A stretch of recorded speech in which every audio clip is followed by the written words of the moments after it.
నందికి ఎందుకంత ప్రత్యేకత?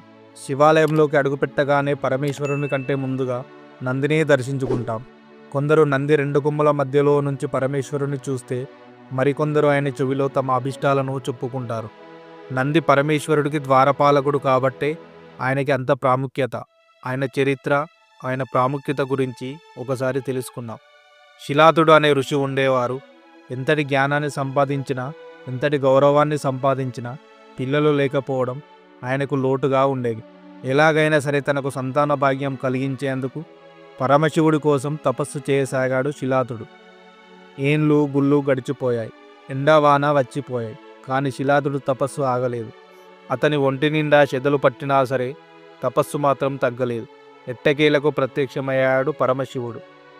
నాకు అయోనిజుడైన ఒక కుమారుణ్ణి కలగజేయు అని కోరుకున్నాడు శిలాతుడు. అతని పరమభక్తికి పరవశించిన పరమేశ్వరుడు తదాస్తు అంటూ వరాన్ని అనుగ్రహించాడు. శివుడి వరాన్ని పొందిన శిలాతుడు ఒకనాడు యజ్ఞాన్ని నిర్వహిస్తూ ఉండగా ఆ అగ్ని నుంచి ఒక బాలుడు ప్రబలించాడు. ఆ బాలుడికి నంది అని పేరు పెట్టి అల్లారు ముద్దుగా పెంచుకోసాగాడు శిలాతుడు. నంది అంటే సంతోషాన్ని కలిగించేవాడు అని అర్థమట. బాలుడి జననం లాగానే అతని మీద కూడా అసాధారణంగా ఉండేది. పసివాడకుండానే సకల వేదాలు అన్నీ అవసోపలు పట్టేశాడు. ఇలా ఉండగా ఒకనాడు శిలాతునికి ఆశ్రమానికి మిత్రవర్ణుడు అనే దేవతలు వచ్చారు. ఆశ్రమంలో తిరుగుతున్న పిల్లవాన్ని చూసి మురిసిపోయారు. అతను తమకు చేసిన అతిథి సత్కారాలకు పరవశించిపోయారు. వెళ్తూ వెళ్తూ దీర్ఘాయుష్మాన్ భవ అని ఆశీర్వదించబోయే ముందు ఒక్క నిమిషం ఆగిపోయారు. నంది యొక్క దీక్షను చూసి ఎందుకు అలా బాధల మునిగిపోయారు అని శిలాతునికి అర్థం కాలేదు. ఎంతగానో ప్రాధేయపడిన తర్వాత నంది ఆయుష్ త్వరలోనే తీరిపోతుంది అని తెలుసుకున్నాడు శిలాతుడు. భవిష్యత్తు గురించి తెలుసుకున్న శిలాతుడు విచారణలో మునిగిపోయాడు. కానీ నంది మాత్రం తొనకలేదు, బెనకలేదు. శివుని అనుగ్రహంతో పుట్టిన వాణ్ణి కాబట్టి దీనికి మార్గం కూడా ఆయనే చూపిస్తాడు అంటూ శివుని కోసం తపస్సు చేయడం మొదలుపెట్టాడు నంది.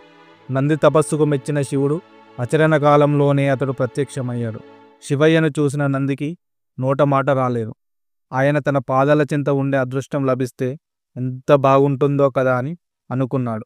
అందుకే తన ఆయుష్ గురించి, ఐశ్వర్యం గురించి వరం కోరుకోకుండా అచరణ కాలం నీ చెంతనే ఉండే భాగ్యం ప్రసాదించు స్వామి అని శివుడిని వేడుకున్నాడు నంది. అలాంటి భక్తుడు తన చెంతనే ఉంటే శివునికి కూడా సంతోషమే కదా. అందుకే నందిని వృషభ రూపంలో తన వాహనంగా ఉండి పొమ్మంటూ అనుగ్రహించాడు శివుడు.